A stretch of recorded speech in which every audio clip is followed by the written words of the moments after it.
Dadang mah liburan wae. Dan Lari liburan wae Dadang ngajak keren. Bu Cantika. Abdi mah Baik, bobo wae Bapak dah dan hujan Ibu. bae ah. Walaupun kita sedang masih mengalami euforia liburan, tapi harus kembali lagi ke laptop. Tadi saya nguping sedikit hari Minggu malam apa Senin malam mau diskusi mengenai UTS ya. Jadi mungkin awal dari perkuliahan ini kita membahas dulu mengenai tugas Bapak dan Ibu untuk UTS. Selanjutnya akan dilanjutkan oleh Pak Waska untuk menambahkan materi yang kemarin tertinggal untuk dibahas ya. Jadi bagian saya hanya mengingatkan kepada Bapak dan Ibu untuk kita insya Allah akan melaksanakan UTS minggu depan. Jadi UTS-nya adalah Bapak dan Ibu menganalisis apa yang menjadi kebijakan di bidang pendidikan yang sesuai dengan minat Bapak dan Ibu untuk dikaji. Ya, misalkan kalau Bu Timur tertarik untuk mengkaji analisis kebijakan pembiayaan pendidikan sesuai dengan standar pembiayaan pendidikan. Nah, berarti mengacu kepada Permendikbud nomor 18 tahun 2023. Jadi acuannya yang terbaru. Nanti Ibu dan Bapak membaca, menganalisisnya kira-kira bagaimana implementasi daripada kebijakan tersebut yang dilaksanakan di lembaga Bapak dan Ibu tempat bekerja. Kalau misalkan Bapak dan Ibu tempat bekerjanya di LKP, ya apakah misalkan aturan tersebut bisa dilaksanakan atau tidak, bagaimana hambatan-hambatannya sehingga tidak optimal untuk melaksanakannya, dianalisis, dan bagaimana misalkan solusi daripada permasalahan kalau misalkan ada hambatan-hambatan tersebut. Ya, jadi silahkan seorang satu, tapi jangan sama ya menganalisisnya dari PP yang terbaru yang sesuai dengan minat Bapak dan Ibu. Kalau menurut saya bagusnya yang terkait dengan mata kuliah yang ada Bapak dan Ibu tempuh. Sekarang ada berapa mata kuliah Ibu Cantika? Ada 3, Bu. Ada 3, Bu. Apa aja? Pervisi ya. Pembiayaan pendidikan, Pembiayaan sama yang tadi Bu, supervisi, terus dan kebijakan dan pengambilan keputusan. Oke. Nah, mungkin jadi Bapak dan Ibu bisa melihat kebijakan mengenai menganalisis kebijakan yang baru, misalkan di bidang supervisi pendidikan untuk menjadi pada implementasi kurikulum merdeka gitu. Bisa aja kan seperti itu.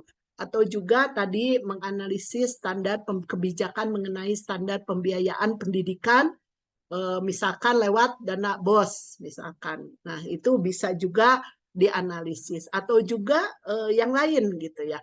Misalkan bagaimana analisis kebijakan mengenai kurikulum merdeka di tingkat satuan pendidikan di mana tempat Ibu dan Bapak bekerja. Bagi yang bukan sekolah penggerak, mungkin itu bisa menjadi acuan perencanaan bagaimana kurikulum KOSP itu bisa dilaksanakan di sekolahnya. Jadi apa yang Ibu lakukan itu harus bisa bermanfaat baik bagi lembaganya maupun bagi memenuhi tugas mata kuliah. Ya. Jadi itu berupa makalah ya Bu ya? Iya, betul. Berbentuk makalah. Nah, jadi makalahnya tinjauan untuk analisis kebijakan mengenai apa gitu. Ya. Nah, yang berikutnya, insya Allah minggu depan Ibu dan Bapak mengupload hasil kerjanya pada jam 10 ya, sampai jam 11 malam silahkan diupload. Dan tolong juga Pak Imam membuat Google Form juga, takutnya literanya juga aneh ya, untuk mengumpulkan hasil kerja daripada teman-temannya. Ya. Nah, di minggu berikutnya setelah ujian tengah semester, Ibu dan Bapak di Antos di kampus, insya Allah kita luring ya Bapak, terutama ini yang jauh-jauh, Pak Iwan, Pak Tatang, Pak Dadang mah lagi berliburnya. Orang Bandung kan Pak Dadang mah? Subang, Bu, Subang. Oh, orang Subang ya.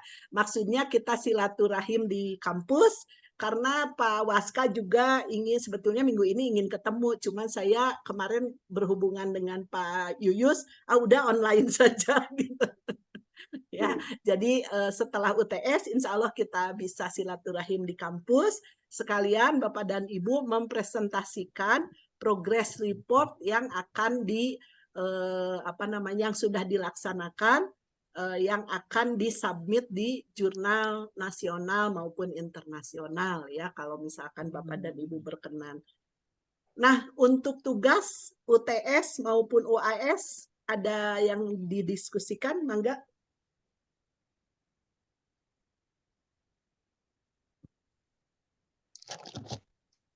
Izin Bu Dokter, Mangga. berkaitan tugas UTS, berarti 2 mata kuliah manajemen pembiayaan dan analisis kebijakan itu 2 yang berbeda Bu Dokter ya? Betul. Kemudian diuploadnya juga di Litera dengan yang berbeda, itu tanggal 26 dan 27, berarti 27-nya Bu ya di uploadnya. Kemudian itu apakah muncul soal dulu baru kita menjawab di soal itu, atau kita langsung membuat yang tadi Bu Dokter katakan, membuat sejenis artikel atau makalah tentang kebijakan ataupun analisis pembiayaan di sekolah masing-masing Bu Dokter? Iya. Jadi nanti saya akan upload soal Pak untuk waktu UTS, nanti Bapak menjawabnya dengan mengupload hasil jawaban pekerjaan yang telah dilakukan Bapak dan Ibu. Ya, jadi seperti biasa. Jadi saya upload dulu soalnya, nanti Bapak dan Ibu tinggal mengupload jawabannya.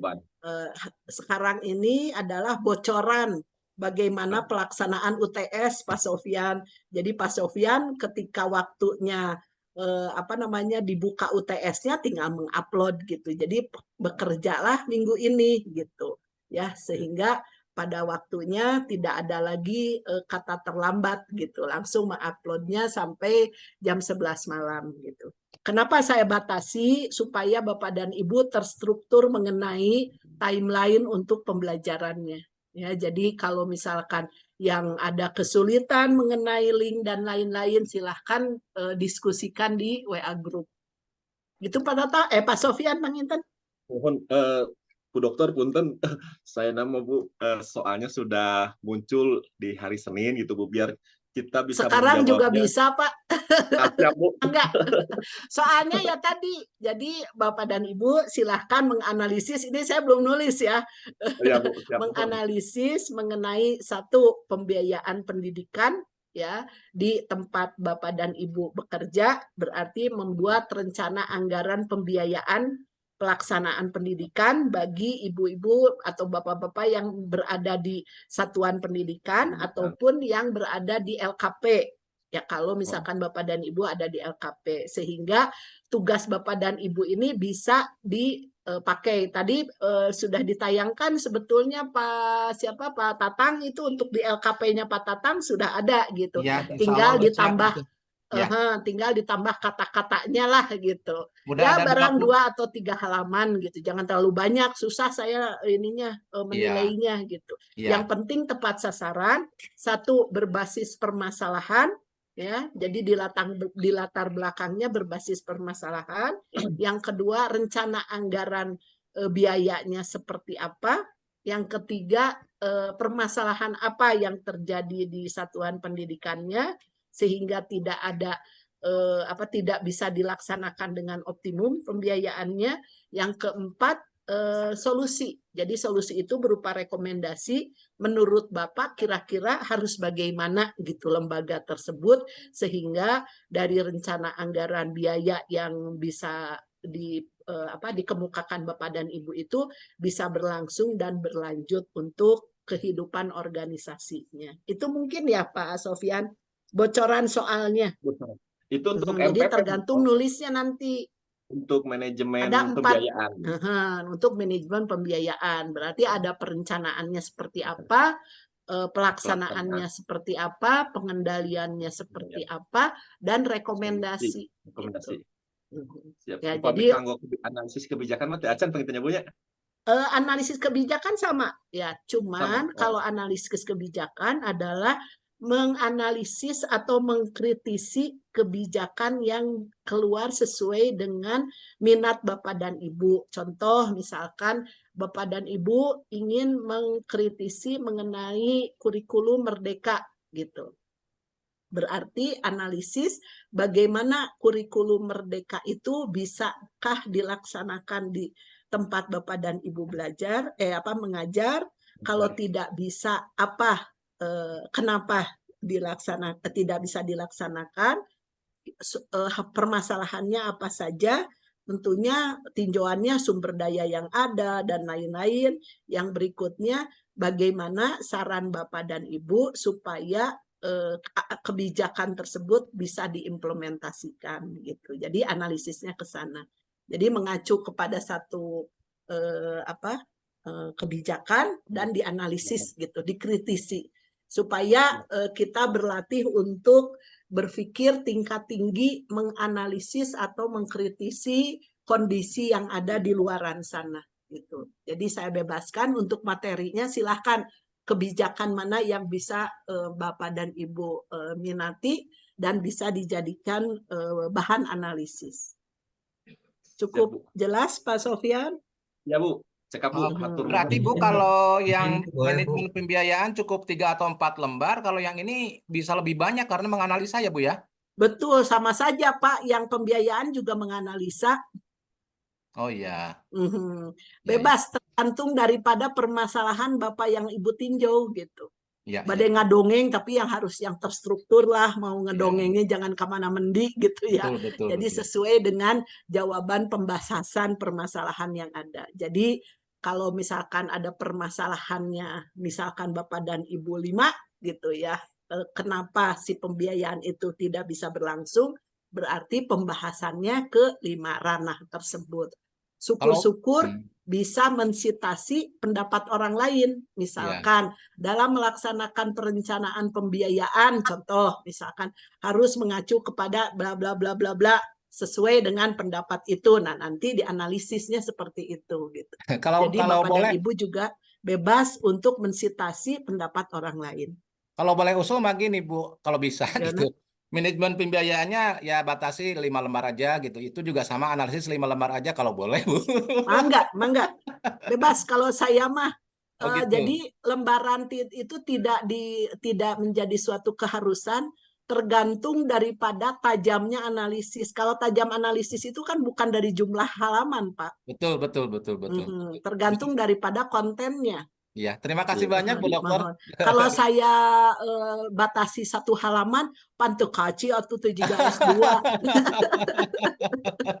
Bebas lah mau halamannya mah. Jadi Bapak jangan terpaku kepada situ.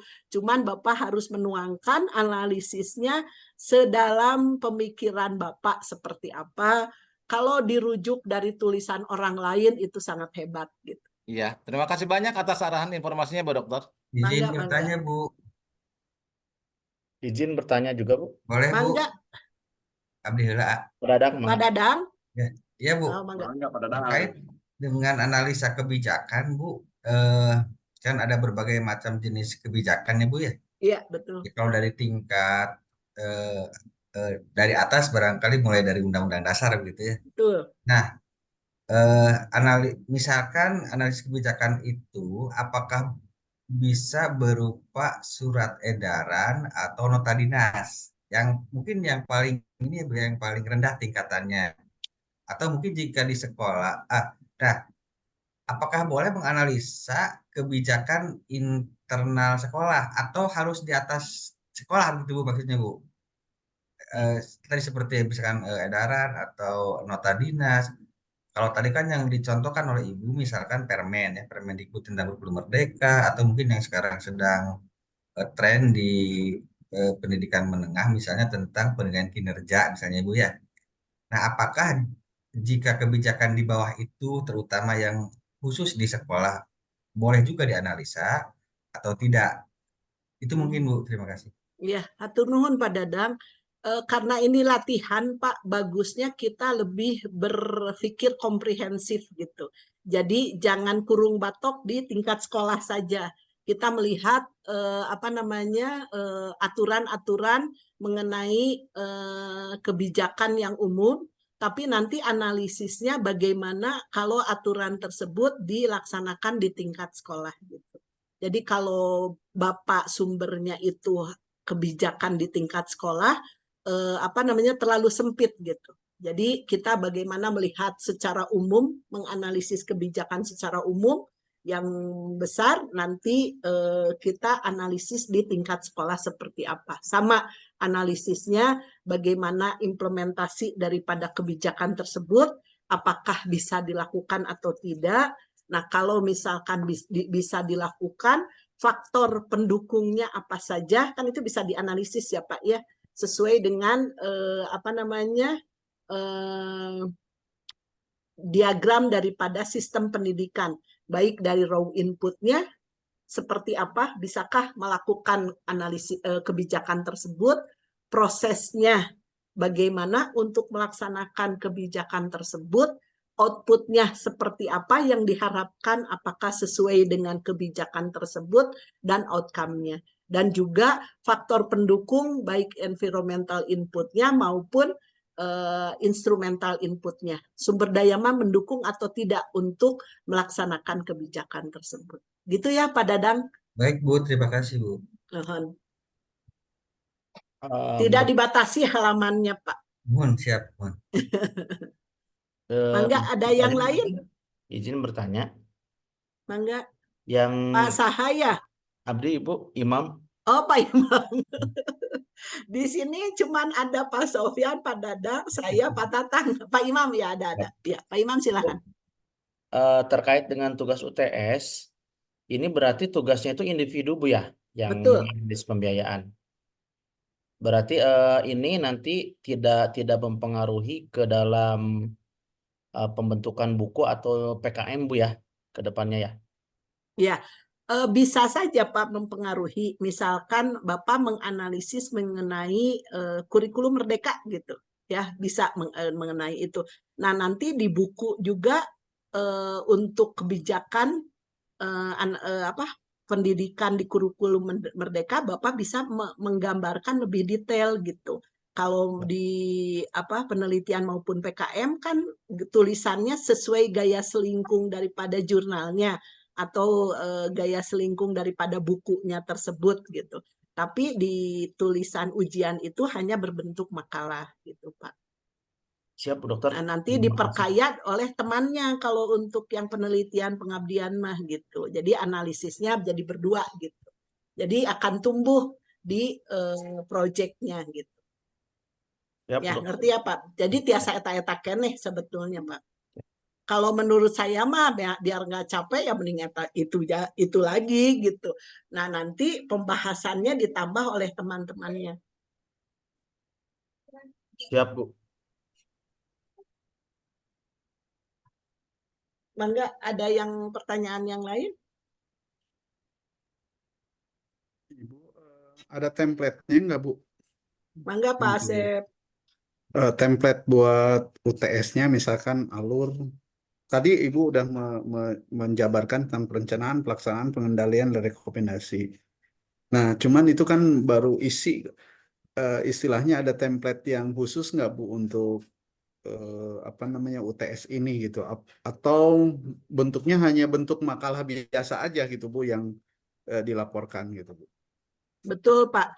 Jadi biar tidak menyusahkan Bapak dan Ibu, bentuknya makalah saja. Ya, kalau makalah kan lebih simpel gitu, nggak usah pakai daftar pustaka gitu. Cuman nanti dianalisis Bapak dan Ibu bisa mensitasi dari nggak perlu kajian teori gitu, tapi disitasi Bapak dan Ibu bisa mensitasi yang lainnya gitu, tulisan dari orang lain untuk analisisnya. Jadi bentuknya seperti makalah. Nah maksudnya Kenapa harus seragam seperti makalah? Supaya nanti kita bisa satukan juga, Pak, tugas Bapak dan Ibu dalam bentuk makalah ini menjadi buku ajar sebetulnya. Nanti Pak Waska atau saya tinggal nambah daripada segi teoritisnya, implementasinya nanti dari hasil makalah Bapak dan Ibu gitu. Jadi itu untuk bisa dibelajarkan kepada teman-teman di angkatan bawahnya gitu. Jadi nanti kita rekonstruksi hasil makalah Bapak dan Ibu itu untuk dijadikan bahan ajar. Itu mungkin Pak Asep kan nanti kayak tuh semua kebijakan ada di situ dan sudah dianalisis. Nah, nanti saya insya Allah dengan Pak Waska menambahkan dan lebih memperdalam sesuai dengan proses kebijakan di bidang pendidikan sehingga itu menjadi bahan ajar. Yang isinya makalah-makalah dari bapak-bapak semua. Jadi luarannya ada 3 tuh. Kelas kita hebat. 1 buku ajar, hasil UTS Bapak dan Ibu, nanti ditambah dengan tulisan saya dan Pak Waska, nge-wrappingnya. Ya, yang kedua hasil penelitian, 2 ya Pak ya, Pak Imam. 2 penelitian, 2 pengabdian kepada masyarakat, 1 book chapter tuh monal pisan. Jadi alhamdulillah insya Allah hasil belajar kita ada 6 produk gitu.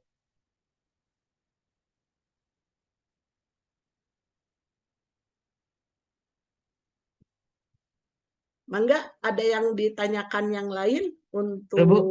Saya, Bu. Mangga, silakan Pak Sugeng. Untuk Bu mau tanya, Bu.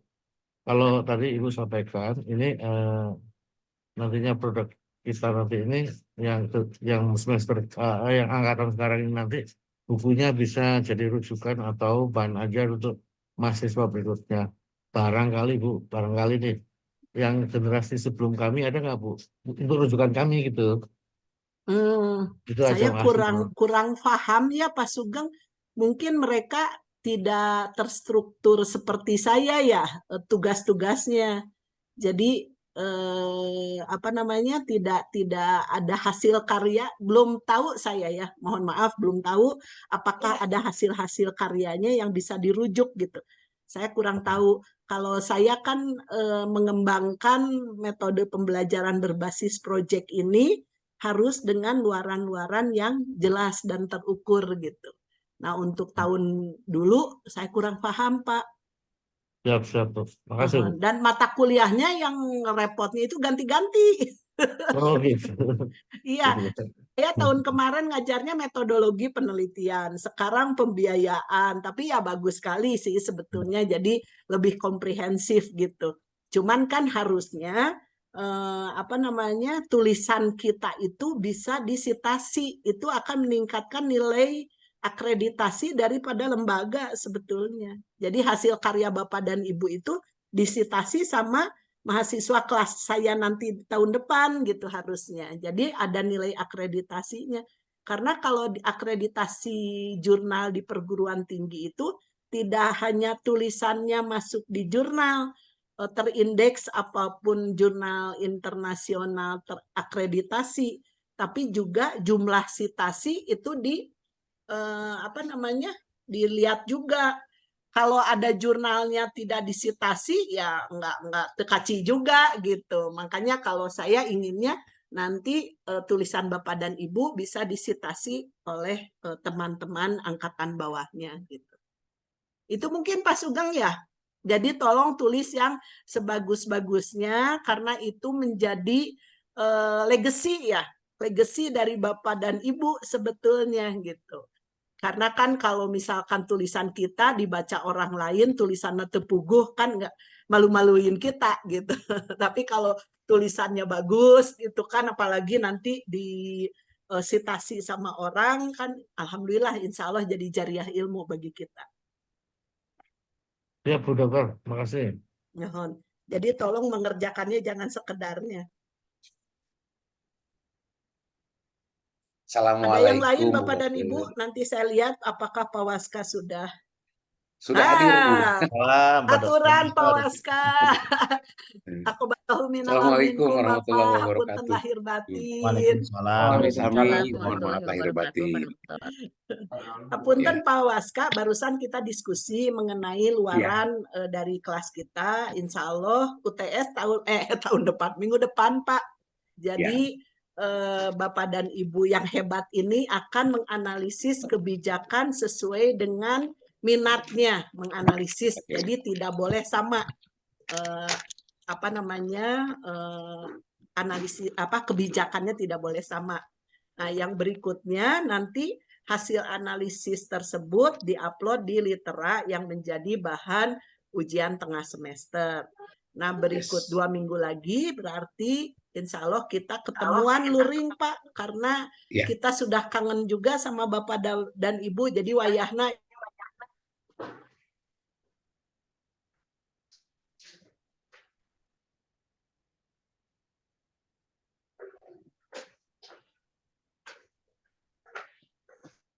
Loh, ngeheng nih, nggak ada suaranya. suaranya Sepertinya tidak Bu muncul. Dokter kelempar Oh, kayaknya. sinyalnya terlempar.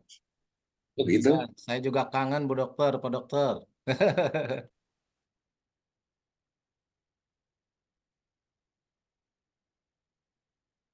Lempar atau memang sinyal jelek, Bu Oke itu? Sudah tidak ada gitu? Iya, Pak Dokter. Sinyalnya sepertinya Sepertinya Pak Dokter. sinyalnya kurang bagus barusan. Oke. Ya, oke. Oke, saya kira ya saya mohon maaf tadi saya udah sampaikan ke Pak Imam kalau nggak salah yang mau share apa namanya link Zoom ini. Saya agak datang terlambat karena memang belum selesai di salah biasanya cepat tapi nggak tahu hari ini kok agak lama mereka dengan saya gitu kan ya. Jadi saya datang terlambat. Tapi saya sempat menguping tadi apa yang dibicarakan dengan Bu Oke itu aja udah jadi patokan tentang apa yang harus kita selesaikan dalam masa perkuliahan kita di perkuliahan ini ya. Semuanya sudah jelas, saya kira UTS minggu depan dengan menganalisis kebijakan sesuai dengan passion masing-masing. Dan tidak boleh sama sebaiknya ya gitu. Kalau kebetulan sama ya itu ya nggak apa-apa gitu, tapi sebaiknya diupayakan untuk tidak sama. Dan saya kira kebijakan di kita ini sangat banyak ya. Mulai dari kebijakan makro, mikro, meso, kemudian juga kebijakan teknis juga banyak. Gitu. Jadi silakan mana yang paling aktual menurut Bapak dan Ibu sekalian, mana yang paling punya daya afinitas yang tinggi, maksudnya kedekatan dengan pekerjaan Bapak hari-hari itu ya itu gitu kan ya. Saya setuju banget bahwa tidak memerlukan template tertentu di dalam menyelesaikan itu. Pakailah kertas kerja atau makalah gitu. Jangan terikat oleh struktur karangan ilmiah yang terlalu ribet. Yang penting substansinya bisa dikemukakan sebaik-baiknya. Saya kira itu jadikan aja patokan. Karena menurut pengalaman saya di dalam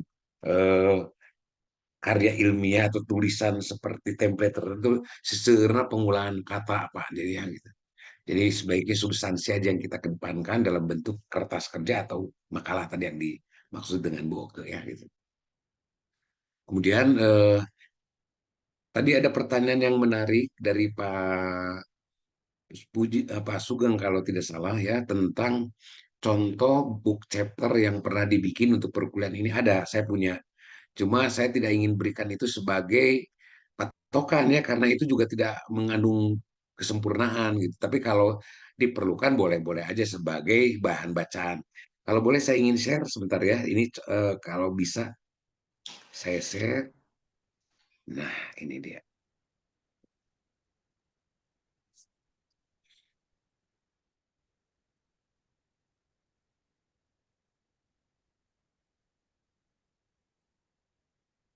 Sebentar Pak, sedang dalam proses loading. Punten Pak Waska terlempar. Oh iya Bu ke. Punten. Mangga apa Bu. Sebentar. Nggak tahu nih internetnya ngadat. Pak Dokternya internetnya kayaknya kurang bagus. Ya, saya tadi ingin memberi barusan saya tegaskan ke teman-teman. Kecoanya. Dapat kelihatan Pak. Keco. Nah, itulah salah satu apa namanya kendala di dalam perkuliahan online itu enak kita tidak mobilitas tapi tidak cakap di dalam pertautan secara langsung ya kadang-kadang ada gangguan yang tidak diharapkan. Tapi segala sesuatu memang harus membawa resiko sih ya gitu. Tapi yang paling pasti adalah silaturahim bertemu muka itu emang sudah menjadi hukum alam yang tidak terbantahkan efektivitasnya gitu kan ya gitu. Amin, amin ya Allah. Sama ya gitu. Nah kalau ini mah ya mau tidak mau sebagian kedaulatan silaturahim itu diserahkan pada yang namanya internet. Jadi iya, tapi kena nama ya namanya juga kita harus akrab dengan zaman. Tadi saya ingin diberikan tambahan jawaban. Oh sorry, saya tadi menegaskan Bu Olke, oke, struktur yang tadi Ibu sampaikan itu aja yang digunakan UTS seperti itu. Pakai kertas kerja atau makalah, jangan menggunakan yang ribet. Yang penting substansinya. Outputnya saya kira oke. Jadi nanti kita punya banyak ya. Satu adalah UTS dia akan dihimpun menjadi bahan ajar. Kemudian yang kedua ada book chapter. Ketiga ada laporan penelitian dan laporan PKM ya gitu. Oke, sangat bagus lah ya. Dan tadi ada pertanyaan dari Pak Sugeng, apakah ada contoh book chapter untuk perkuliahan ini? Ada ya gitu. Saya pernah membawakan perkuliahan ini, tapi kalaupun saya nanti share, jangan dipakai rujukan ya hanya sebagai ini aja sebagai papan pantul aja karena kalau itu dipakai rujukan ini kelihatannya tidak terlalu oke ya walaupun itu adalah sebuah karya yang cukup baik gitu kan ya. Coba saya screen share kalau memungkinkan ya. Nah, ini dia.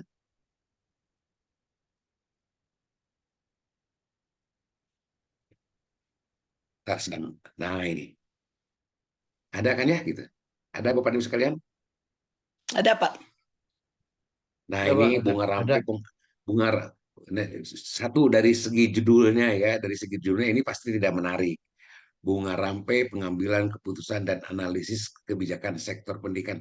Kan ini nama mata kuliah dong gitu kan. Kalau mau bikin bunga rampai, bikin judul yang seksi, yang orang tuh bikin penasaran bahwa itu diperuntukkan pada perkuliahan ini, nyatakan tidak perlu secara eksplisit di dalam judul ya gitu. Itu cara patokan. Ini ada bunga rampai pengambilan keputusan dan analisis kebijakan sektor pendidikan. Ini ditulis oleh kalau tidak salah, nah ini ya ditulis oleh beberapa orang, ya satu kelas maksudnya, dan dieditori oleh saya gitu kan, karena saya dosennya. Nah yang mau saya share dengan Bapak Ibu sekalian adalah ada semacam kebebasan di dalam mengusung topik pada para penulisnya. Jadi spektrumnya itu luas. Contoh nih, coba kalau kita lihat ya gitu. Yang bagian bab pertama bukan bab pertama sebetulnya itu ya tulisan pertama lah ya karena kalau bab-bab itu kan sebetulnya tidak begini ya. Evaluasi dampak penerapan kurikulum Merdeka Belajar terhadap kreativitas siswa di sekolah menengah pertama. Ya, itu ditulis oleh seseorang ya gitu. Ini kayak gitu dan seterusnya. Artinya spektrumnya boleh luas sesuai dengan minat masing-masing dan itu ya kelebihan dari book chapter itu adalah itu mewadahi sejumlah pemikiran yang berbeda perspektif diperbolehkan asal dalam rumpun yang sama gitu kan ya. Ini contohnya nih Pak Sugeng ya. Jadi contohnya ada seperti ini. Buku ini cukup tebal 300 halaman kalau tidak salah ya gitu. Tapi karena ya untuk salah untuk 300 250-an lah ya 200. Itu contoh ya. Nanti kalau Bapak mau, nanti saya akan share di grup ya kalau bersedia menerima ini. Tapi tong dipoyok gitu ya, walaupun ini ciptaan saya goreng lo goreng, gitu kan ya gitu. Siap, siap. Ya gitu. Mendapatkannya di mana Pak Dokter? Nanti di grup WA aku saya dikasih aja lah nona Sena kan e-book gitu mah ya gitu. Ya gitu. Bisa Ya, nih. Bapak. Jadi saya share di grup lah ya nanti insya Allah ya gitu. Jadi sekali lagi hanya untuk papan pantul ya. Oh ternyata orang bisa memikirkan hal yang seperti ini di dalam perkuliahan ini. Itu aja yang dimanfaatkan. Ya tapi kalau cara menulis dan sebagainya semua diberikan kebebasan tertentu gitu kan ya. Oke, saya kira itu yang mau saya tambahkan. Saya senang dengan kelas ini ya, karena kelas ini relatif aktif, bagus gitu kan ya. Tadi pagi sudah kuliah dengan Bu Dr. Oke tentang pembiayaan pendidikan, kalau tidak salah ya. Hari ini dengan Bu Oke juga, ditambah saya pemainnya sekarang gitu kan ya. Pemain pembantunya lah, apa ya. Gitu. Pemain utama, Bapak. Dan saya terakhir notifikasi saya di grup adalah sekarang saya mau challenge saja ya. Tadi sudah dibuka oleh Bu Dr. Oke tentang sesuai dengan minat masing-masing ya, tentang kebijakan pendidikan itu apa yang mau diolah, apa yang mau jadi yang mau dianalisis ya gitu. Terakhir saya menotifikasi di grup bahwa silakan setiap teman-teman itu mengeksplorasi kebijakan pendidikan yang dipandang krusial akhir-akhir ini ya gitu. Nanti coba kita diskusikan minggu depan. Saya jadi pengen tahu dari Bapak dan Ibu sekalian sejauh ini ya, ada kebijakan pendidikan yang menurut Ibu atau Bapak sekalian yang krusial dan menarik minat, menarik perhatian, menimbulkan kehebohan. Pokoknya ada sesuatu yang spesial dalam kebijakan itu apa?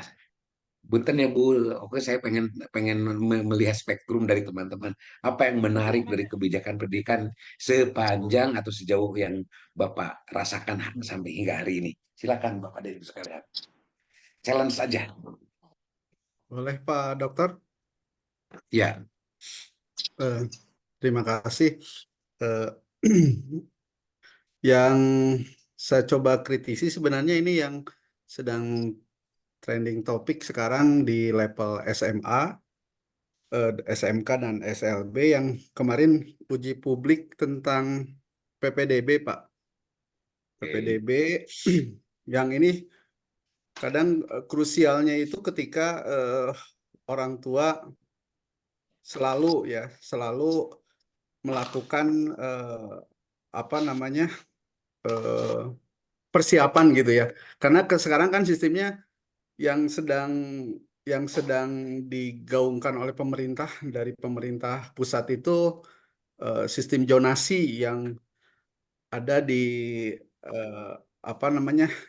untuk penerimaan siswa baru di level SMA, SMK dan SLB ya. Untuk level dasar juga zonasi hampir mirip lah. Nah, cuman ada sedikit yang kemarin saya coba diskusikan juga dengan dengan level provinsi, jadi kebijakan di tingkat provinsi, Pak. Jadi ke tingkat mesos, itu tentang jalur prestasi yang sekarang muncul.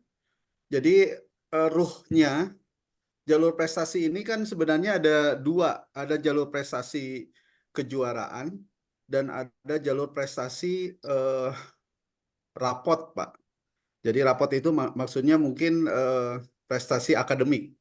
Nah, di prestasi akademik ini kalau dulu zaman kita sekolah itu kan ukurannya menggunakan EBTANAS ataupun jalur UN atau UAN lah dulu.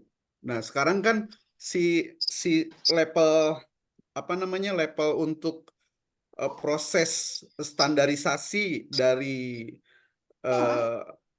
perekrutan ataupun misalkan untuk standarisasi penilaian itu sendiri, itu sekarang untuk jalur rapat ini kan berbeda. Walaupun kemarin saya coba ajukan di level mesos ini di rapat uji publik tersebut bahwa harus ada standarisasi gitu. Nah, standarisasi di sini yang sekarang sedang berjalan adalah hanya menggunakan nilai di rapot, seluruh nilai di rapot dari semester 1 sampai 5. Kemudian kalau yang terbaru sekarang ini ditambahkan dengan ada konstanta di nilai akreditasi, ya nilai akreditasi sekolah. Jadi kalau nggak salah ini ditambahin 0,05 dan ini sebenarnya dari tiap tahun mengalami perubahan-perubahan terus gitu ya. Sehingga waktu itu saya mencoba mengusulkan ke rapat uji publik yang dihadiri oleh semua stakeholder dari mulai LSM dan lain sebagainya gitu ya. Itu mengusulkan ke pemerintah itu atau ke level pemerintah Provinsi Jawa Barat itu adalah kenapa tidak seperti yang dilakukan oleh Jogja gitu ya, daerah istimewa Yogyakarta, bahwa harus ada standarisasi penilaian yang baku. Dalam artian baku ini berlaku untuk seluruh sekolah-sekolah yang ada di Provinsi Jawa Barat gitu. Misalkan dengan kenapa tidak Provinsi Jawa Barat melakukan ujian dalam bentuk kayak misalkan untuk level Jawa Barat, ujian yang distandarisasi untuk level SMP ke SMA. Ujiannya dalam bentuk bisa dalam bentuk tes ataupun dalam bentuk ujian masuk ke level SMA gitu. Nah, kemarin karena ini masih menjadi bahan kajian lebih mendasar, nah apakah kalau misalkan nanti Pak Dokter, ini karena ini terjadi polemik terus kebijakan pemerintah di jalur prestasi, dan ini akibatnya akan menjadi masalah besar gitu ya untuk PPDB ini. Karena ujian kepala sekolah ini kan sebenarnya di PPDB ya. Kalau PPDB-nya damai, sekolah itu aman, nah ini kepala sekolah ini bisa melaksanakan PPDB dengan baik, maka lulus ujiannya. Nah itu yang terjadi gitu yang sekarang di level mesos ini. Nah ini apakah kalau standarisasi itu menurut Pak Dokter ini atau Bu Dokter, gimana Pak Dokter kebijakan tentang PPDB ini, karena ini selalu zonasi ya, sekarang tahapannya masih zonasi. Tapi di penghargaan anak-anak yang punya prestasi lebih unggul, baik itu kejuaraan, kalau kejuaraan non akademik mungkin udah ada standarisasinya lah, karena mereka punya standar khusus. Tapi kalau kejuaraan untuk jalur akademik ini yang belum ada standarisasinya gitu. Nah ini menurut Pak Dokter gimana ini tentang hal tersebut? Apakah bisa dilaksanakan atau masih remeng-remeng lah, masih samar-samar untuk dilaksanakan? Itu karena tahun ini masih menggunakan rapot yang ada di sekolah masing-masing gitu Pak Dokter. Itu terima kasih Pak Dokter. Oke, terima kasih. Saya mau berikan dulu ini ya, apa namanya, pandangan dulu satu, apa yang diceritakan secara overall, apa yang diceritakan oleh Pak Asep Suryanto barusan, itu adalah salah satu jawaban UTS sebetulnya ya. Bapak melihat kebijakan, dianalisis, dikritisi, diberikan alternatif, kemudian dicoba untuk mencari solusi kan begitu. Nah, itu adalah salah satu, kalau itu dituliskan itu sudah merupakan salah satu bentuk jawaban UTS Bapak terhadap persoalan Bapak ya, satu ya gitu. Benar ya Bu Goke gitu kan ya, karena dongengnya panjang namanya tanya gitu. Tapi bagus karena dia Pak Asep melihat ada satu fenomena yang dikangkangi oleh kebijakan. Yang mau saya berikan catatan satu ya gitu. Kalau kita mengkritisi ya, kalau kita mengkritisi maka harus berakibat pada hasil pemikiran yang kritis gitu ya. Jadi mengkritisi itu boleh disebut mengkritisi apabila kita ujungnya melahirkan pemikiran kritis sebagai salah satu alternatif solusi. Tapi kalau mengkritisi hanya kemudian ngadongengkeun kesulitan, dan itu bukan kritisi namanya ya. Itu namanya kalau dalam bahasa Sunda mereka doang, tapi kalau di dalam bahasa nasional adalah itu cuma keluhan. Dan tadi seperti Pak Asep sampaikan, itu adalah kritisi karena Bapak memunculkan adanya beberapa alternatif dan kemungkinan pertanyaan yang harus dijawab gitu kan ya. Jadi berlaku untuk semuanya. Nanti kalau berpikir kritis dan mengkritisi itu harus selalu diujungi dengan munculnya pemikiran kritis tentang alternatif solusi yang mungkin dihasilkan ya gitu. Itu catatan kedua. Yang ketiga catatan saya itu Pak Asep, ketika kita menganalisis satu kebijakan, sebut dulu ini kebijakan pada level yang mana, level meso, level mana, atau level sekolah gitu kan ya. Karena kebijakan sekolah itu adalah anak, itu merupakan satu decision making, keputusan akibat ada kebijakan di atasnya. Ya, jadi statusnya harus disebut dulu. Ini adalah kebijakan di sektor atau di kelas atau di level mikro atau di level satuan pendidikan ya gitu. Jadi status kebijakannya disebut dulu. Sekali lagi kenapa? Karena syaratannya muncul ya. Sekarang misalnya di kelas saya membuat kebijakan dengan Bu Dokter apa membuat kebijakan itu kan dikarenakan itu adalah keputusan. Walaupun itu menjadi kebijakan buat bapak-bapak, tapi itu adalah keputusan saya menginduk pada kebijakan prodi misalnya. Ya, jadi statusnya harus disebut dulu. Clear Pak Asep? Tapi status kebijakannya itu ya. Oke, itu. Kemudian yang berikutnya tadi tentang standar ya. Kita harus sama-sama pahami yang namanya standar itu terlahir atas dasar kesepakatan orang-orang yang ada terlibat di dalamnya. Kalau tidak sepakat, tidak ada standar itu, Pak. Ya, gitu. Jadi standar itu benar-benar merupakan kesepakatan bersama dari para pihak yang terlibat di dalamnya, gitu kan ya, gitu. Itu harus, itu syarat atau rukun dari sebuah standar. Nah, kalau Bapak kemudian sekarang bertanya, nah orang tanya standar nasional saya diajarkan. Ya tidak diajarkan Bapak, karena Bapak sudah mewakilkan itu pada perwakilan, entah itu di DPRD, entah itu di DPR, entah itu di kalangan Rebuknas ya. Tapi itu mewakili Bapak kan. Tapi kalau semua orang satu Indonesia yang terlibat, saya ingin kebijakan apa ya gitu. Susah bikin standar itu. Tapi inti dan prinsip dari standar itu adalah kesepakatan bersama ya tentang sesuatu dari pihak-pihak yang terlibat di dalamnya. Nah, kalau ini sudah sepakat, maka keluar standar. Kalau sudah standar, yang melanggar standar itu memang artinya dia apa namanya tidak memenuhi syarat mutu, gitulah kurang lebih. Begitu ya Pak Asep ya. So far saya senang Pak Asep sudah menggambarkan sesuatu yang lebih real terkait dengan kebijakan itu, ya gitu. Ya siap Pak Dokter. Oke, ini sudah ada yang meng-raise hand Pak Misbahun sama Pak Iwan. Mangga Pak Iwan. Saya komentar dulu ya Bu, oke ya, putar take time sebentar ya gitu. Baik. Terima kasih Pak Dokter, Bu Dokter, minal aidin wal faizin untuk semua rekan Pak Dokter, mohon maaf lahir dan batin. Yang saya kritisi dari kebijakan ini di tingkat makro, Pak, kebijakan Kementerian Pendidikan tentang standar pendidik dan tenaga kependidikan. Yang mana linearitas itu amat disoroti, linearitas pengajar, baik di sekolah menengah kejuruan maupun di SMA, yang berkaitan dengan hajat hidup pegawai itu sendiri, yaitu tentang tunjangan profesi guru atau TPG, atau yang lebih populer disebut dengan sertifikasi guru.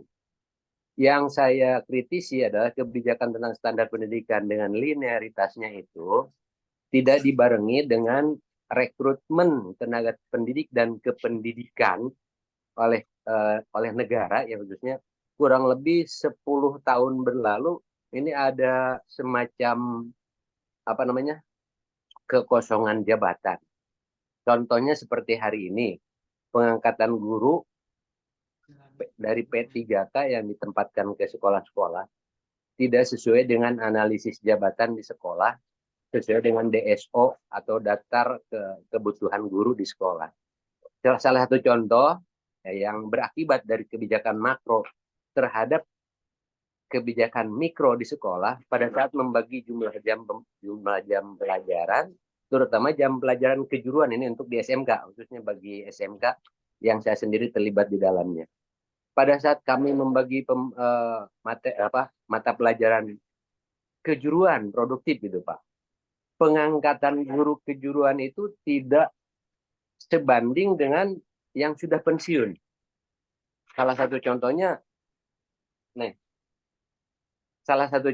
pada saat pensiun guru mata pelajaran agribisnis dan agriteknologi pengolahan, tapi yang dikirim adalah guru bahasa Inggris 4, sedangkan kami butuhnya guru kejuruan.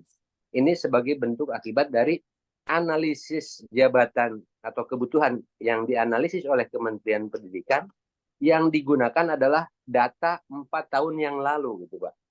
Di data kebutuhan guru 4 tahun yang lalu direalisasikan hari ini, padahal perkembangan kebutuhan di sekolah itu sudah berbeda. Sehingga ini akan menjadi kesulitan di sekolah. Yang kedua, dilematisnya atau dilema yang kami rasakan, rekrutmen honorer itu juga tidak diperbolehkan. Rekrutmen honorer apabila sekolah masih melaksanakan rekrutmen itu sanksinya lumayan berat. Padahal di sekolah sendiri kebutuhan guru itu amat mendesak. Bagi sebagian sekolah yang sudah bisa atau SMK yang disebut dengan BLUD itu mungkin tidak terlalu sulit untuk mengadakan, tidak terlalu sulit untuk pengadaan karena dana untuk menggajinya bisa menggunakan dana BLUD itu pun kalau disebut dalam istilah pernikahan, nikah di bawah tangan gitu Pak Dokter. Jadi kami rekrutmen honorer tanpa persetujuan dari pemerintah karena krusial kebutuhan yang amat mengganggu proses pelayanan. Nah, solusi yang saya sampaikan atau solusi yang diperkirakan mudah-mudahan dapat diakomodir, ini solusinya adalah rekrutmen tersebut pasti pemerintah memperhitungkan pengeluaran yang harus dikeluarkan oleh pemerintah untuk penggajian. Nah, apabila pemerintah memberikan fleksibilitas kembali kepada sekolah seperti zaman 2000 ke sana, tahun 2000 ke sana, itu kan ada SPP dan DSP.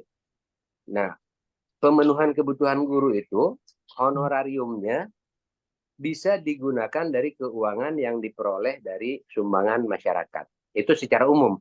Kalau secara khusus BLUD mungkin bisa. Kalau yang sudah BLUD-nya berjalan, SMK khususnya, bisa mendapat penghasilan dari teaching factory-nya, bisa digunakan untuk. Nah, yang dikritisi atau yang saya kritisi tadi, kebijakan moratorium pengangkatan pegawai negeri sipil pada umumnya, khususnya guru, kemudian sarjana-sarjana pendidikan di bidang kejuruan itu banyak, tapi pengangkatannya tidak berimbang dengan pengangkatan guru umum. Nah, sementara kebutuhan di sekolah, analisis itu yang tahu kebutuhan guru di sekolah adalah sekolah-sekolah itu sendiri. Nah, solusinya tadi mohon fleksibilitas atau mudah-mudahan ada fleksibilitas kembali untuk diperbolehkan bagi sekolah secara umum mengambil kembali atau meminta kembali partisipasi dari masyarakat dalam bentuk SPP ataupun DSP untuk menanggulangi kebutuhan guru dalam hal pembayaran honorariumnya. Kemudian kebijakan yang moratorium dan larangan rekrutmen itu mohon siapa saya gitu, mohonnya ke siapa pun tidak tahu. Mudah-mudahan peka dari tingkat kebijakan makro ini untuk mengakomodir kebutuhan yang di tingkat mikro di sekolah. Solusinya seperti tadi yang saya sampaikan adalah diberikan fleksibilitas penerimaan sumbangan dari masyarakat, partisipasi dari masyarakat untuk mewakili pemerintah dalam hal mensejahterakan gaji guru honorernya. Seperti itu fenomena yang saat ini dirasakan di tingkat SMA dan SMK. Terima kasih Pak Dokter. Assalamualaikum warahmatullahi wabarakatuh. Waalaikumsalam warahmatullahi wabarakatuh. Oke, itulah salah satu bentuk juga seperti Pak Asep tadi, cuma sekarang ada di sektor yang berbeda tadi. Kalau Pak Asep pada soal zonasi dan implikasi yang berbagai implikasi yang timbul ya. Kalau barusan adalah soal tenaga pendidikan moratorium ya, tenaga pendidik dan kependidikannya. Itu nanti tuangkan di dalam analisis Bapak ketika Bapak menjawab UTS ya Pak Iwan ya. Gitu. Pilihan kebijakan sudah cukup. Saran saya sama seperti ke Pak Asep tadi, sebut level kebijakan itu ada di mana, kemudian kritik Bapak apa, kemudian pemikiran kritis yang Bapak munculkan apa gitu kan ya gitu. Dan kebijakannya sanes permohonan Pak. Jadi Bapak ini menurut saya mah kudu kieu gitu ya. Bukan ya. Begitu ya Pak Iwan ya gitu. Baik, Pak Oke, dua lagi nih yang sudah raise hand ya, Pak Misbahun sama Pak Erwin Lubis. Tolong nggak usah cerita terlalu banyak, ini aja kebijakan apa yang saat ini menurut Bapak krusial ya gitu. Silakan Pak Misbahun. Baik, bismillahirrahmanirrahim. Taqabbalallahu minna wa minkum. Mohon maaf lahir dan batin. Kebijakan yang kami akan angkat itu kebijakan level makro, yaitu Kementerian Pendidikan. Kita tahu bersama ada kurikulum merdeka, tapi saya sendiri basicnya memang dari pesantren, dari awal SMP, SMA, memang yang termasuk tidak terkena imbas dari perbedaan kurikulum ya salah satunya pesantren, karena pesantren itu punya kurikulum sendiri. Masing-masing pesantren juga mempunyai kurikulum masing-masing berbeda. Walaupun di sekarang pesantren ada namanya muadalah yang disamakan, tapi tetap saja ada pesantren tradisional karena pesantren juga merupakan lembaga pendidikan tradisional yang tertua di Indonesia. Nah, ini yang akan kami angkat, kebijakan kurikulum merdeka, implikasinya di beberapa pesantren, termasuk pesantren yang sama sekali tidak bisa menerapkan. Ada pesantren yang bisa menerapkan, seperti yang pesantren yang ada di dalamnya ada SMP IT misalkan. Itu mungkin ada sedikit kurikulum yang SMP-nya. Tapi kalau kebijakan pesantren ya, apalagi pesantren tradisional yang murni pesantren, itu kurikulum merdeka itu jangankan bagaimana kurikulumnya, mungkin mendengarnya juga banyak yang tidak tahu kurikulum merdeka apa itu seperti apa, karena tidak ikut arus dengan kebijakan pergantian kurikulum. Seperti itu mungkin Bapak, mohon masukan dan arahan. Oke, saya kira itu nanti bisa menjadi persoalan yang sangat unik untuk dibahas ya. Kurikulum merdeka ternyata tidak menyentuh pesantren, padahal yang namanya kurikulum merdeka dan merdeka belajar itu sebetulnya ditujukan pada semua umat lah ya, pada semua orang supaya bisa punya kebebasan di dalam kerangka pembelajaran, kan begitu. Nah, bagaimana kalau itu nanti coba diterapkan di pesantren, pesantren pun harus membuka diri dan lain seterusnya. Itu dikaji aja dengan bagus kok Pak Misbahun ya gitu. Siap. Oke, begitu aja ya komentarnya ya. Sekarang mari silakan Pak siapa nih Pak Lubis, Pak Erwin, mangga. Baik Pak. Assalamualaikum warahmatullahi wabarakatuh. Waalaikumsalam warahmatullahi wabarakatuh.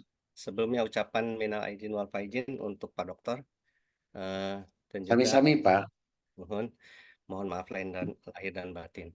Begini Pak, langsung ke poin bahwa saya mengkritisi dari kebijakan level makro, di mana sekarang sedang heboh dan rame-ramenya itu terkait di sektor pendidikan ya Pak, dikaitkan dengan status honorer guru di Indonesia. Dan ini tentunya kita punya tujuan bahwa penyelesaian status guru honorer ini tentunya mempunyai cita-cita yang luhur bahwa akan terjadi kesetaraan, kesejahteraan baik itu guru honorer sendiri juga untuk meningkatkan mutu pendidikan secara lebih umum.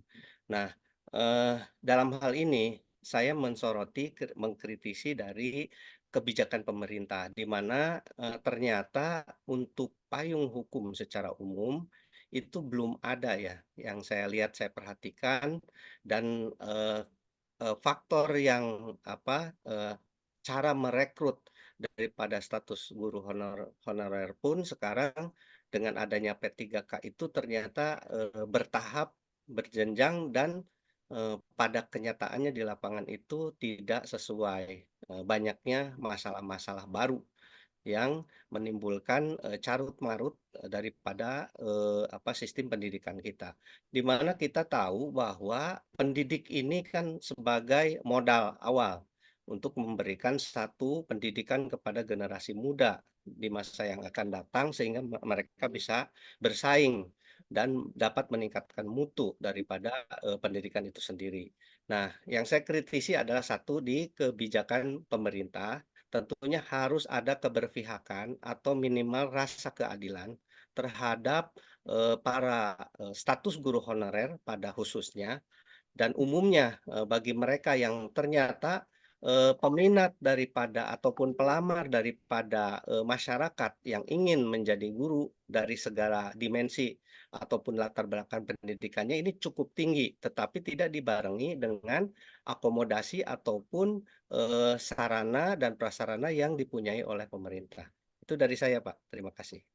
Oke, ya saya kira dalam pandangan saya penyelesaian guru honorer itu memang menjadi kebijakan yang sangat krusial ya. Itu satu di antara 7 isu pendidikan yang sekarang ini trending topik lah. Jadi kalau Bapak menyoal ini, kemudian mengkritisi ini dan mengenai sini, mudah-mudahan itu juga bisa memberikan kontribusi pada upaya pemerintah di dalam menyelesaikan guru honorer keur bararingu nggak nanti Pak mengeperkawis etat kayak gitu kan ya gitu.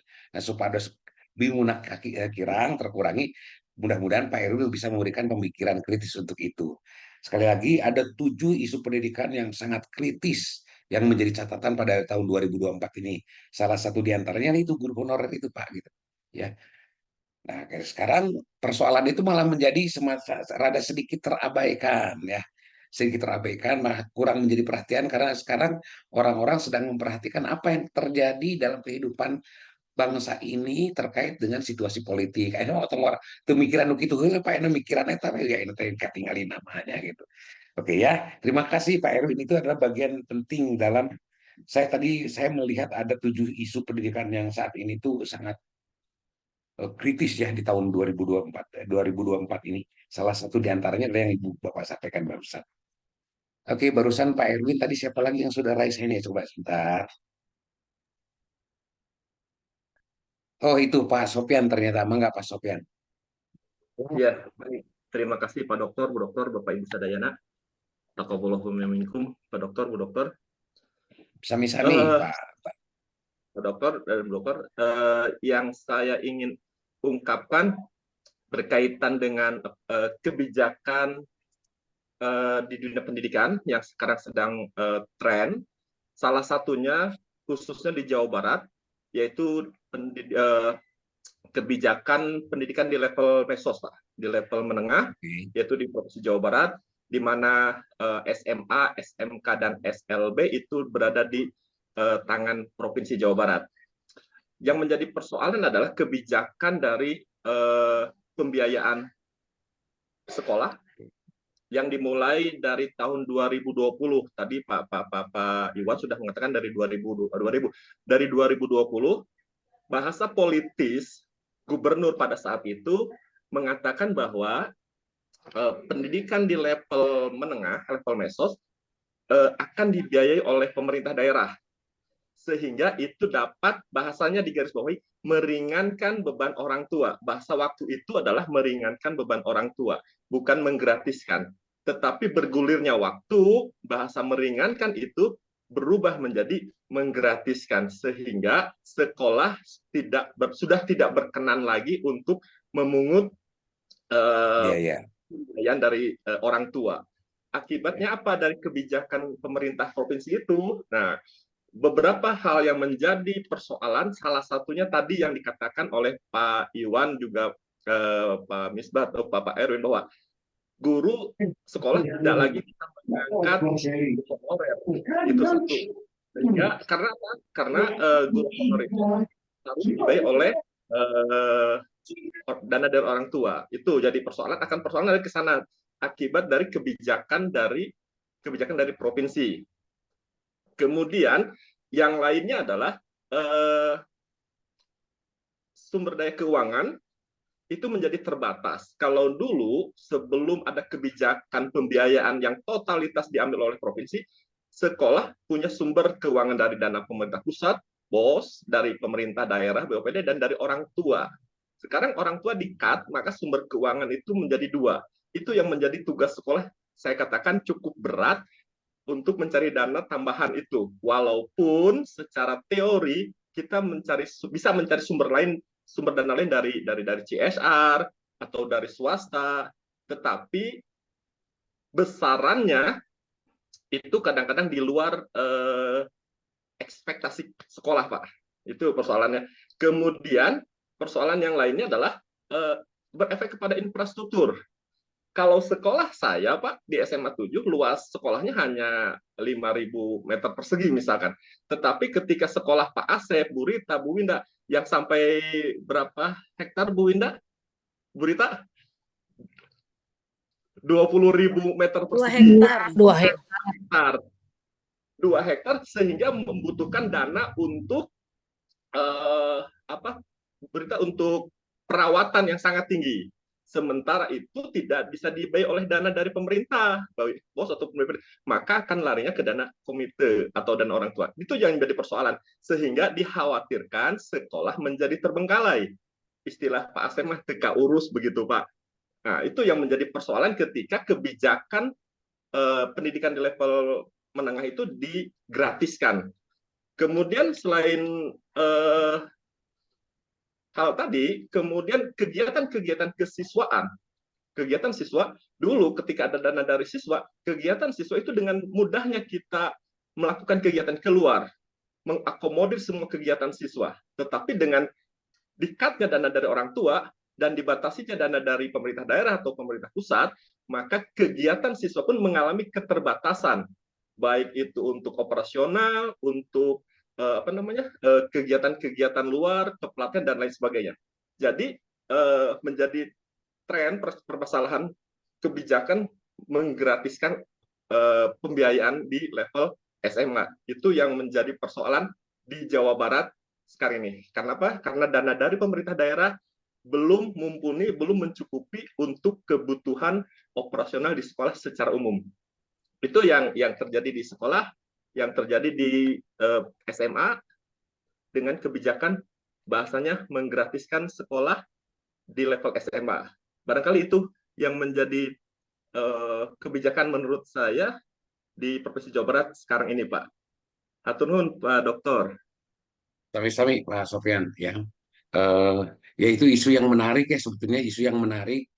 Apakah itu kebijakan atau apa? Saya yakin nanti itu bisa diterjemahkan secara spesifik berdasarkan perspektif tertentu. Bisa saja itu disebut sebagai kebijakan gitu ya. Tapi saya dari sudut pandang lain juga kita bisa lihat sebetulnya itu kebijakan sporadis yang kemudian menggunakan istilah yang istilah marketing politik lah sebetulnya ya. Sekarang gini Pak Sofyan, ada gitu pendidikan yang gratis? Tidak ada, tidak akan pernah ada dan tidak akan pernah bisa gitu kan. Pendidikan itu berbayar pasti ya gitu. Dan sekarang pendidikan yang tadi dimaksud itu dibayari oleh pemerintah dan tidak dibebankan pada murid atau orang tua muridnya kan gitu, sehingga muncullah istilah gratis.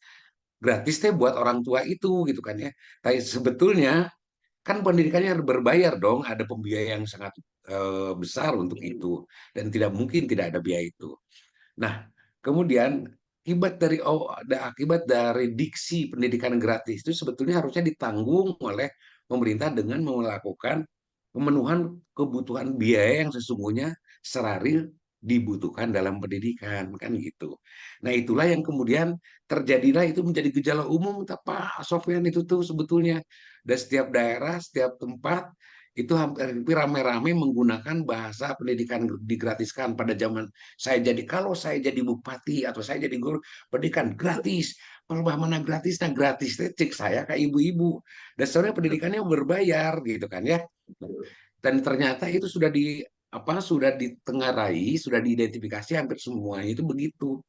Dan akhirnya maka menjadi isu krusial tuh Pak tentang peningkatan kualitas penggunaan anggaran pendidikan secara nasional. Kalau memang mau seperti itu maka bikin pendidikan bermutu itu dengan pemenuhan biaya yang cukup memadai, proporsional dan dilakukan secara bertanggung jawab. Nah, itu yang tidak terjadi saat ini gitu Pak Sofyan. Ya, gitu. Tapi menarik itu karena apa? Karena Bapak mencoba mengangkat persoalan yang sebetulnya ada interest lah, ada faktor interest di dalamnya Pak gitu kan ya. Ada faktor interest yang dilatar belakangi oleh kepentingan interest itu tadi gitu kan ya. Yang dilatar belakangi oleh politik atau apapun ya gitu. Gratis itu kan bahasa rayuan, ada bahasa persuasif ya, satu persuasif pada murid dan orang tuanya. Yang kedua bahasa yang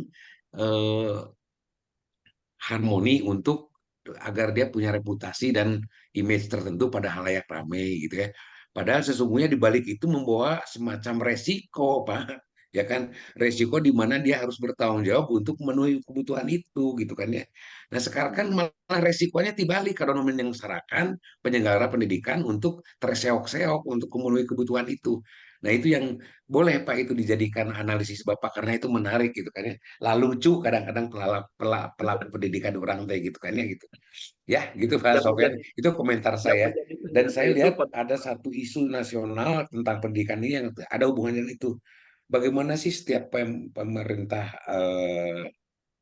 di daerah maupun di pusat itu menggunakan anggaran pendidikan itu secara berkualitas hari ini tuh belum sepenuhnya demikian gitu ya. Masih kene dipakai oleh satu kepentingan tertentu, basisnya itu belum ajeg gitu. Dan itulah yang boleh dikritisi oleh Bapak. Ada hubungannya dengan yang barusan Pak Sofyan sampaikan. Itu komentar saya Pak Sofian, tolong tuangkan dalam tulisan yang semoga Siap. orang membuat terbelalak matanya ya. Pakai bahasa marketing politik tadi teh Pak, gratis teh saja malah.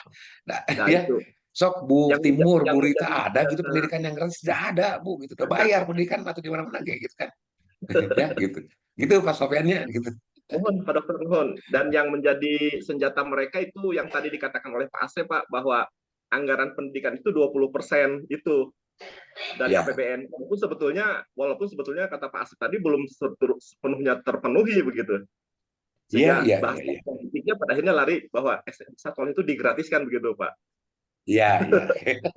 Oke, oke. Nah, itu bisa dianalisis dengan baik lah ya Pak Sofian. Ya, siap. Hatur nuhun Pak Oke. Dokter. Sami-sami Pak Sofian. Ada lagi? Oh, ini ada Bu Rita, ada Pak Yana. Silakan Pak Yana Iya. dulu, tadi saya lihat Iya. raise hand duluan ya. Dua lagi ini Terima aja ya. kasih, Ini ya. sebagai contoh kasus saja. Oke, silakan. Baik. Terima kasih Pak atas waktu dan kesempatannya. Taqabbalallahu minna wa minkum Pak. Mohon maaf lahir dan batin. Pak Dokter, saya mau mengkritisi tentang ini Pak, kebijakan di tingkat makro tentang seleksi masuk perguruan tinggi negeri. Untuk sekarang ada 3 tahap masuk jalur perguruan tinggi. 1 ada jalur prestasi, 2 ada jalur tes, 3 ada jalur mandiri. Untuk mandiri biasanya beban biayanya besar, jadi siswa inginnya ke jalur undangan atau jalur tes begitu ya. Nah, yang saya soroti tentang jalur undangan, saya sudah katakan ke panitia di salah satu perguruan tinggi negeri besar Jawa Barat, apa sih tujuan dari jalur undangan ini? Katanya ingin mengakomodir siswa dari dalam provinsi. Tapi kenyataannya itu tidak merata begitu ya. Kami di sekolah Pingira sangat berat bertarung di tingkat provinsi dengan sekolah-sekolah yang di tengah kota. Karena salah satu dasar penilaian dari jalur prestasi itu adalah nilai integritas sekolah, riwayat alumni, dan nilai rapot. Yang saya sayangkan itu yaitu munculnya ketidakjujuran dari pemberian nilai oleh guru kepada siswa. Karena di tingkat SMA atau SMK bersaing, ingin semakin banyak siswanya masuk jalur undangan, nilainya itu kadang ditambah begitu ya, namanya nilai kasih sayang. Saya juga bertanya-tanya ya, saya banyak googling, berapa masuk jalur hukum di UGM, rata-rata rapot 94. Saya tanyakan ke tetangga dosen Unpad, berapa masuk jalur undangan hukum? Karena anak saya pengen masuk ke hukum ya, anak didik saya. 91. Begitu beratnya, nilainya begitu tinggi begitu ya. Padahal kenyataan di lapangan itu sangat wow, kalau pemberian rata-rata seluruh rapot 94 sama 91 begitu ya. Kalau di sekolah kami itu yang nilai rapot 85, 87 itu sudah luar biasa mempertimbangkan kemampuan anak dengan adil-adilnya dengan yang terbaik begitu ya. Tapi ternyata kejujuran itu tidak laku begitu ya, karena menilainya itu dari cangkangnya nilai rapot pada besar. Nah, itu yang saya soroti. Solusi saya itu bagaimana caranya sistem ini diperbaiki lagi oleh pemerintah pusat begitu ya. Diperbanyak itu mendingan kayak kita dulu aja jalur undangan. Jalur apa? Jalur tes begitu ya atau si penemaru begitu. Terus yang kedua, ada untuk kurikulum 13 itu ada KKM. Kalau sekarang ada KKTP, yaitu maksimal pemberian nilai rapot supaya tidak naik kelas dengan nilainya itu paling bawah misalkan 75 atau berapa. Yang saya inginkan lebih baik kayak dulu aja ya, misalkan nilai nilai rapot 50 misalkan 60, tidak dibesar-besarkan seperti sekarang begitu, karena ini berdampak terhadap ketidakjujuran. Salah satu sisi kita ingin meningkatkan karakter kejujuran, salah satu sisi ini berat banget tantangan di lapangan begitu ya. Nah, kemudian eh, tentang yang kedua, kritisi terhadap pendidikan yaitu apa ya?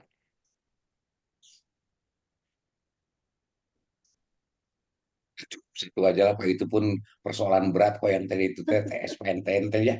Ya, satu itu aja Ya, itu. Silakan Bapak kaji secara mendalam ya. iya Bapak. Karena memang kelihatannya Terima kasih. itu sampai kapanpun akan jadi problem Pak itu teh ya gitu. Setiap kebijakan yang kemudian diturunkan ke dalam aturan teknis, setiap kali itu pula timbul peluang orang untuk melakukan dusta dan kelicikan ya dan tipu muslihat lah itu mah sudah jadi hukum hukum hukum tak langsung ya gitu Pak ya. Nah, Bapak berpikir konstruktif kok bagus kalau ini coba diulang balikin lagi kayak dulu deh. Kok kayaknya lebih mending kita tes objektif kan di sana gitu kan ya gitu. Saya Iya. kira tapi dengan kajian yang komprehensif dan mendalam saya kira bisa orang menerima itu. Saya punya ilustrasi kayak begini Pak gitu. Saya ambil contoh bukan tidak bermaksud untuk mencari kemudahan saja, tapi contohnya saya sendiri lah. Dan di rumah saya ada dua generasi ya, yang dua-duanya itu pernah bersekolah di dalam sekolah yang sangat favorit lah di SMA di Bandung ini, ya gitu. Waktu saya di SMA 3 Pak waktu itu sampai hari ini pun rasanya SMA 3 itu udah favorit ya. Seperti SMA 2, 9, 5 dan berapa pokoknya katanya favorit ya. Betapa sulitnya saya mendapatkan nilai di situ gitu kan ya gitu. Dan saya bukan menjadi orang yang tercatat pintar dikarenakan memang itu bisa nilai 8 Pak gitu ya. Karena sangat objektif. Tapi saya bersyukur ketika masuk perguruan tinggi tes Pak. Jadi itu makin prestasi-prestasi gitu. Nah, sementara generasi berikutnya anak saya di sekolah top juga di Bandung ya gitu. Mau saya sebutin takut ada yang tersinggung ya di sini karena di sini banyak tokoh SMA kayak Pak Asep tuh, Bu Rita, SMA 2 terus Bu SMA 7 seueur lah pokoknya. Nah, ini anak saya ini nilainya Pak Yana nilai matematika 10 padahal budakna bodoh asli. Ya gitu. Bahasa Indonesia nilainya 10 di mana ya nilai bahasa Indonesia bengkas 10 gitu kan ya gitu. Dan supaya saya benar-benar bertanya pada kepala sekolahnya gitu kan ya di Jalan Belitung, nah sekolahnya seberapa terserahnya gitu. Ini supaya memudahkan anak masuk ke perguruan tinggi dalam jalur prestasi, supaya reputasi sekolah juga terbangun. Nah kalau sudah gitu kan tidak bagus lagi Pak gitu kan ya.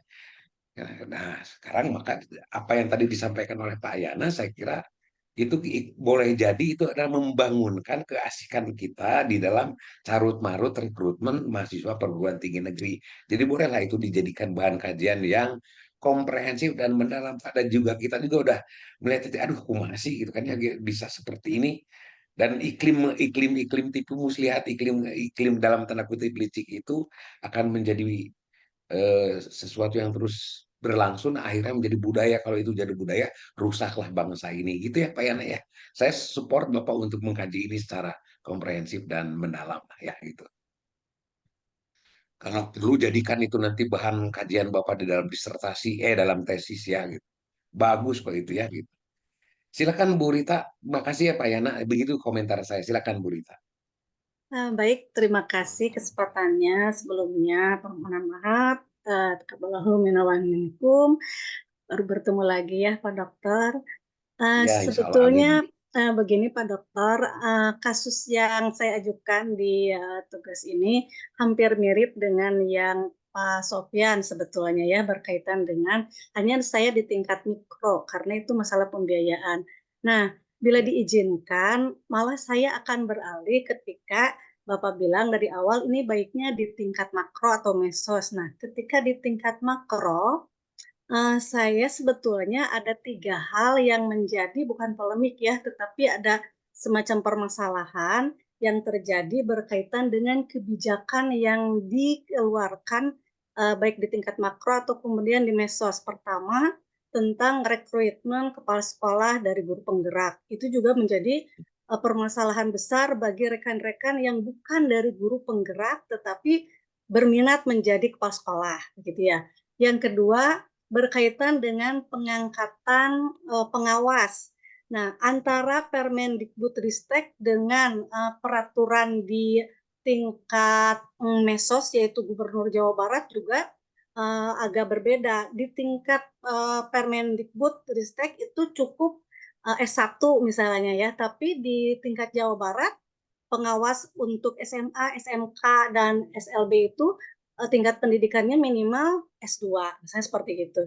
Nah, yang terakhir ini sebetulnya yang akan saya ambil mungkin ini berkaitan dengan hak dari ASN atau khususnya PNS yang saat ini ada kebijakan dulu itu naik pangkat itu cukup hanya dengan bagaimana kita mengajukan apa ya namanya dupak ya, daftar usulan naik pangkat. Nah, saat ini ketika akan berganti level misalnya dari guru muda ke guru ahli madya ke madya itu harus uji kompetensi. Nah, sementara untuk uji kompetensi juga kita harus menunggu apakah kita bisa masuk atau tidak. Padahal pendidikan ini juga sebetulnya bagi guru khususnya tidak terlalu signifikan gitu. Karena kan kami di fungsional. Nah, sehingga saya melihat kondisi bahwa guru itu sebetulnya akan semakin sulit untuk naik pangkat gitu. Kalau kita pun harus menunggu uji kompetensi. Mohon maaf, rekan saya Pak Asep ini. Pak Asep udah beberapa tahun nih belum naik pangkat. Nah, kemudian ada hak usulan untuk naik pangkat, tapi beliau ini misalnya untuk masalah nilai PAK-nya belum masuk sehingga uji kompetensinya belum bisa. Nah, padahal hak beliau sudah harus bisa masuk ke peralihan jenjang misalnya seperti gitu. Nah, apakah baiknya bagi saya pribadi ya saya meneruskan makalah ini di tingkat mikro karena itu hampir sama dengan Pak Sofyan, hanya saya pembiayaan tingkat mikro, atau saya ubah aja nih ini kebijakan tingkat makro ini lebih besar gitu. Dan ini menarik sebetulnya buat saya. Barangkali itu Pak Dokter, terima kasih. Ya, terima kasih Bu Rita. Itu adalah persoalan yang sangat meresahkan ya di dalam dunia pendidikan di satuan pendidikan SMK, SMA, level SMA ya. Silakan diangkat aja Bu. Saya sih menyarankan mikro lah supaya mikro tapi juga papan pantulnya makro supaya ada buah pemikiran yang bisa dipraktekkan tapi juga punya landasan hukum atau legal standing yang kuat karena Ibu bermailer atau bertitik pantul pada makro gitu Bu Rita. Saya kira itu menarik loh. Saya mendengar di beberapa tempat ya sekarang ini kemarin belum lama ini saya pergi ke daerah Bogor Sukabumi di kalangan mereka sedang timbul keresahan orang yang rasanya sudah punya hak untuk menduduki jabatan atau angka atau pangkat tertentu malah terkendala hanya oleh hal yang sifatnya administratif. Padahal dari segi kompetensi itu orang udah luar biasa. Dan itu adalah suara hati yang jawabannya sangat sulit dicarikan. Karena apa? Karena ruang kebijakan itu dikuasai oleh pihak tertentu yang tidak akomodatif terhadap situasi demikian. Nah, kalau itu terjadi di semua tempat bahaya gitu ya. Secara sistemik kita sedang menghadapi hal yang sangat krusial dalam pengembangan pendidikan. Jadi saya dukung Bu Rita untuk itulah ya, insya Allah itu akan jadi bagus kok. Syukur-syukur nanti buah pemikirannya pun bisa dipraktekkan untuk Pak Asep agar segera bisa menduduki apa yang seharusnya menjadi haknya gitu kan ya. Gitu Pak Asepnya gitu. Oke, saya kira cukup ya. Saya hanya ingin mengecek sebetulnya apa kebijakan yang beredar dalam benak Bapak Ibu sekalian ketika notifikasi di WA grup terakhir saya itu contoh kebijakan. Nah, Bapak sudah menyebutkan tadi dari misalnya dari Pak Asep tentang zonasi, saya ulang lagi ya, dari Pak Iwan tentang tenaga kependidikan dan pendidik gitu ya, Pak Misbahun tentang kurikulum merdeka, kemudian status honorer tadi dari Pak Erwin, dari Pak Sofian, kemudian tentang biaya pembiayaan, Pak Yana tentang SP, rekrutmen atau penerimaan mahasiswa PTN, dan barusan Bu Rita adalah soal apa itu adalah hak PNS atau ASN untuk menempati jabatan atau pangkat tertentu yang kelihatannya terkendala oleh kebijakan yang tidak akomodatif begitu ya gitu. Cukuplah bagi saya itu menggambarkan ruang lingkup spektrum yang tergambar oleh dari Bapak dan Ibu sekalian. Silakan Bapak yang tidak sempat untuk menyampaikan dan tidak terpanggil sementara untuk memberikan contoh-contoh ini. Ada masih banyak kebijakan yang boleh Bapak lihat ya. Contohnya hari ini dan beberapa hari terakhir ini di pendidikan kita ini sedang berhadapan pada keprihatinan tingkat literasi orang-orang gitu kan ya. mungkin ini bisa dijadikan bahan untuk dikaji ya. Kan kita pakannya ingin meningkatkan kemampuan literasi. Dan upaya untuk itu sudah dilakukan antara lain dengan gerakan literasi sekolah lah dengan macam-macam. Tapi tetap aja ternyata tidak sukses dikarenakan ada apa. Mungkin itu bisa dikaji ya. Hal yang juga mengemuka hari ini ya bagaimana kita menghandling kebijakan seperti apa sih yang untuk menghandling kekerasan yang terjadi pada satuan pendidikan. Itu juga menarik saya kira ya gitu. Tadi Pak Erwin menyebutkan tentang guru honorer. Itu juga adalah problema yang tidak pernah tuntas, itu juga boleh untuk dijadikan bahan kajian. Tadi kalau pengembangan keterampilan guru juga mungkin itu ada hubungannya dengan Pak Yana, ya maksudnya Pak Iwan ya gitu. Dan peningkatan kualitas anggaran pendidikan, nah iya problema Mas, sebetulnya. Pendidikan kita digadang-gadang memerlukan biaya yang tinggi, tapi kemudian setelah ada biayanya ternyata kualitas penggunaannya tidak sesuai aja. Maka muncullah yang tadi itu, lain kualitas yang muncul Pak, malah apa namanya apa ya begitu memanfaatkan atau iyalah saya sebenarnya enggan untuk menyebutkan ini sebagai pemerkosaan anggaran ya, tapi umumnya iya Pak, anggaran diperkosa untuk kepentingan tadi itu. Cek Pak Sofyan ngomongnya gratis, kumaha ada pendidikan kayak gitu kan, bahasa marketing politik untuk menarik gitu kan ya gitu. Sebetulnya anggaran itu kemarin banyak digunakan tanpa basis anggaran yang apa namanya yang aku tembel lah gitu kan ya, tapi lebih pada didasari oleh kepentingan di luar substantif kependidikan. Kemudian juga ada sekarang ini sedang dipersoalkan soal dana abadi kebudayaan, pendidikan dan kebudayaan. Itu ada beberapa isu, belum lagi kebijakan-kebijakan yang dilontarkan oleh Pak Nadiem ya tentang bagaimana meningkatkan digitalisasi pembelajaran dan seterusnya. Silakan Bapak eksplorasi itu lebih jauh ya gitu. Tapi saya ingin menyarankan yang tadi contoh-contoh yang tadi dikemukakan itu adalah contoh-contoh real yang operation yang mungkin bisa solusinya adalah diterapkan pada satuan pendidikan secara langsung dan secara operasional. Saya kira demikian ya Bapak Ibu sekalian. Saya ingin berterima kasih karena Bapak masih dan Ibu masih punya semangat ketika berdiskusi tentang ini gitu kan ya gitu. Jadi kapaksa karek lebaran juga diskusi itu buku pun tan bawa ke ini, tapi saya perlu untuk menyampaikan itu gitu kan ya gitu. Hari Bapak dan Ibu kemana wae lebaran itu minta kabar berita gitu ya. Jumnya rumput di grup gitu di sana ya gitu. Oke. Di grup nama menuju ke nggak apa-apa. Saya kira saya ingin memenuhi janji pada Bapak Ibu sekalian. Saya ingin menelaah, ingin mendapatkan spektrum kebijakan yang Bapak ingin analisis. Bagi saya yang tadi disampaikan oleh teman-teman adalah bagus ya. Mudah-mudahan itu bisa ditindaklanjuti di dalam yang berikutnya. Saya juga sampaikan tadi ada beberapa yang mungkin boleh dijadikan pertimbangan untuk dikaji ya, yang terakhir yang tadi saya sampaikan. Selanjutnya saya kembalikan ke Bu Oke untuk jangan lupa UTS minggu depan soalnya sudah tadi disampaikan, bagaimana cara menjawab sudah disampaikan.